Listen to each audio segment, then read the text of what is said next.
Viewpoints on the talk station FM 107 AM 1240. As I'm looking at the story, I'm thinking, we should consider building a monument or maybe a statue of one Rick Santelli. It was interesting. For those of you who don't remember it, 10 years ago, he went on a rant on CNBC.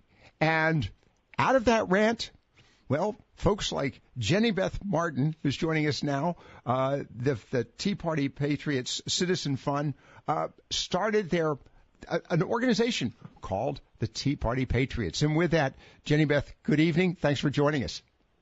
Good evening. Thanks so much for having me. What a day. 10 years ago. I remember it. And he was angry. He was upset because apparently he felt that bailing out big corporations at the cost of the small individual as we were going into a major spiral recession, he thought that was unfair. Why would anybody accept that kind of thinking? Tongue firmly planted in cheek, of course. That's exactly right. He had this rant on CNBC complaining about the stimulus bill that was moving through Congress. And remember, this was in January and February of 2009 right, on the heels of TARP, which passed in October of 2008. And people like Rick Santelli were saying, enough is enough. When are we going to stop bailing out these businesses and people and banks who can't take care of themselves? And he called for us to have a tea party like our founding fathers. We took him up on it, and we had tea parties a week later. We had 48 tea parties around the country. There were 30,000 people in attendance. And 6 weeks after that, tax day tea parties. And we've been going ever since. It's so much that has happened in those past 10 years. 10th anniversary, which actually was yesterday. And I want to thank Jenny Beth for being with us today. Am I correct? Was it yesterday or was it today? It was yesterday.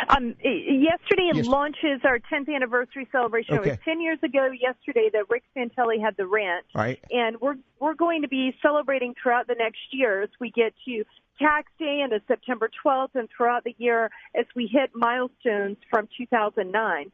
But the fact is, what we stood for then is what we still stand for today. More personal freedom, more economic freedom, and a debt-free future. Absolutely. And in the process, and of course, sadly, we're seeing a growing debt, national debt, $22 trillion. Jenny Beth, let's talk here for a moment. The whole Tea Party event, the movement, has been challenged from the get-go. I'm sure you don't remember. There's a lady by the name of Lois Lerner, for example, who you remember that name possibly? Yeah, that name and that person gives me nightmares. And by the way, she's totally free, in spite of the fact that there's every indication that criminal acts were, there was criminality here. We've got people whose very lives were interrupted. And in the process by a federal agency. So here's my question.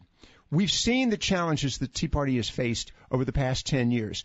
I mean, significant challenges. Yet it continues to, I'll say prosper. It continues to move along. Why is that? Well, despite what the IRS did and the Democrats have done putting labels on us that are not even accurate, and we see the same handbook playing out with people who support President Trump, from the deep state, the media, and Democrat political operatives and elected officials, the fact is what we stand for and our love for our country in the Tea Party movement is so strong and so great that we cannot let things like that stop us from standing up and speaking out and standing for freedom. If we do, they win. Even when it's hard, we have to keep fighting. And believe me, there have been times, like when we were being targeted by the IRS, or called all sorts of awful names and disparaged unbelievably, that it was hard, but we knew what we are standing for is right, and it's right for our country, it's right for our country's future. I want to get into the future of the Tea Party here in a moment, but before I do, Jenny Beth joining us, and again, the organization she's representing, she's chairman of the Tea Party Patriots Citizens Fund. We're going to give her an opportunity to share more about that in a moment as well. Let's talk about the celebration, the year-long celebration. What's on tap for that? Well, 10 years ago today, a decade ago today, we had the conference call that began organizing it. So we've got a conference call scheduled for tonight. We're looking at doing Tea parties again on tax day. This time the theme would be on stopping socialism and choosing freedom. Mm-hmm. And then we've got events planned on September 12th again in Washington, D.C., an educational event and a dinner, and we're also looking at doing something on Capitol Hill that we're still finalizing that aspect. And throughout the whole year, we're going to continue to empower activists so that they can stand up and hold Washington accountable, and so they can be engaged and turn this passion and love that we have for our country into productive action that promotes freedom and works towards a debt-free future. We're talking about the 10th anniversary of the creation of the Tea Party movement in the country. Jenny Beth, many of the participants at that time, of course, were motivated by the shock, the economic shock, as well as the social shock of the change in Washington, D.C. My question to you is there motivation still, and predominantly I want to look at a younger generation of voters, is there motivation or is it a need to, for all intents and purposes, begin an education process to engage younger voters? Well, I think the answer is no and yes. Yes, there is a need to educate, and also yes and no. The younger generation understands. Many of them understand what we stand for. You can look at Charlie Kirk, Will Riley. There's a young man, Blake Cooper in Missouri, who is fighting for better security at schools that empowers teachers who want to be armed to defend themselves. So there are a lot of young people today who understand what we're fighting for and what we are about, and they're standing up and taking action. And then as we see what's happened with our education system, and I have sophomores in high school, 10th graders, it's clear there's a lot of work still to be done with educating these students, because what they're learning in school is a warped and twisted version of the history of our country. Not in all cases, but in some cases. All right, and we've talked about this, and of course it does resonate in the schools. The events of the past couple of months, particularly, and I'm just going to use as an example, the Covington Catholic High School, the students there. The whole issue of anything associated with, if you will, a conservative focus, let alone a support for the president, but a conservative focus, seems to be drawing out, frankly, the very worst in people and in institutions. Is this because and let me just remind you, I was told on numerous occasions, and I'm sure you heard this as well, the Tea Party movement is only a flash in the pan. It's not going to last long. It's lasted longer than many have expected. Your thoughts on, is there a sense of, well, I'll use the word fear, that this movement has, as they say in the trade, legs? It has a long way to go? I think that it does still have a long way to go. And the reason for that is, to secure liberty, it requires eternal vigilance. And the fact is, what we are doing today in this modern-day Tea Party movement is not unlike people before us in our country have had to do. You have to stand for freedom. You have to stand for what makes this country great, and remind people from time to time. It's a timeless fight between those who want to be free and those who want power and security. And so there's a constant, timeless human battle that exists. And so we have to continue to stand for that. Do we have a long way to go?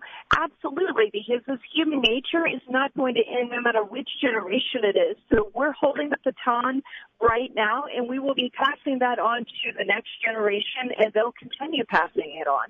Do you see the Tea Party at some point becoming an official institution, a party of candidates, or do you see it as an organization, as it has been over the past 10 years, basically influencing existing established parties? I prefer for us to stay as we are in a work to influence established parties rather than create a third party. I'm not fundamentally opposed to a third party. I know that parties can become very bureaucratic. There are a lot of laws that go on related to it. And I think that we can be more effective and act faster as an organization rather than a political party. All right. Jenny Beth Martin with us this afternoon, chairman of the Tea Party Patriots Citizens Fund. Jenny Beth, I did share a comment earlier. Let's talk about the Tea Party Patriots Citizens Fund, your purpose, and how can people participate? Well, Tea Party Patriots Citizens Fund is our super PAC. We also have an activist organization, Tea Party Patriots Action. People can go to our website at teapartypatriots.org. And in fact, if you go to teapartypatriots.org/thisweek, we have updated weekly calls to action. Those actions can take anywhere from 5 minutes to 5 hours, depending on how engaged you want to be, making sure that we continue to hold elected officials accountable and that we stand up for freedom and we educate people about what's happening in Washington, D.C. and how they can be most effective. So I encourage everyone to join us weekly and take, even if it's just 5 minutes, take action to hold Washington accountable.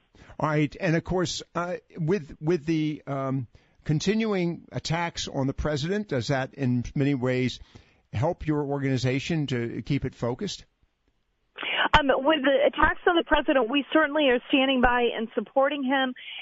We have supported border security. We've been fighting for border security since 2013 when the Gang of Eight amnesty bill was moving its way through Congress. And we continue to stand for strong border security. So we're glad to see him fighting on that as we see the attacks. So many of the attacks from the deep state that he is experiencing are like what we experienced back under the Obama administration, and we stand up for him and fight alongside of him as he faces those attacks. And we understand perhaps better than most institutions and organizations in D.C. and around the country simply because of the targeting that we had from the IRS, what he's going through. You know, I fear that some folks have forgotten about that, but to me, that is one of the greatest, one of the most egregious acts to use the IRS to intimidate, to in fact, to stop the organizations such as Tea Party and other programs. I might add that I know in our county we had a Boy Scout troop. Their efforts were hampered significantly by Lois Lerner and the crew there at the IRS, simply because, well, they have God and country in their mission statement. So obviously, had to be a harsh and dangerous right-wing organization, the Boy Scouts. Right. It's a tragedy what happened, and it suppressed rights. It made people afraid to gather, to petition their government, to speak out, to talk about the grievances that they have with their government. And it really had a chilling effect. It thwarted the growth of the Tea Party movement, and it cost us millions of dollars. But in the process, the organization continues. And we're chatting with Jenny Beth Martin, and we're talking about the celebration, 10th anniversary of the Tea Party Patriots and Rick Santelli's rant on CNBC. One more time, Jenny Beth, as we wrap it up with you, where should folks look for information about not only the Citizens Fund, but also the events coming up? Go to teapartypatriots.org. Again, teapartypatriots.org. You can get our weekly calls to action. We'll have information about everything that we have planned for this year. Just go to teapartypatriots.org. Jenny Beth, thank you very much for being with us. We appreciate your time. Look forward to future conversations with you. Thank you. And by the way, happy birthday of sorts. Thanks. All right, we're going to wrap it up here in a few minutes with the first hour of Viewpoints. Following that, of course, we'll have Tom Arms on to chat about, well, the observations of the European community about what's happening here in the States and to find out what's the future of Brexit. So stay with us for the next hour and, well, 12 minutes or so. Stay with us here on Viewpoints.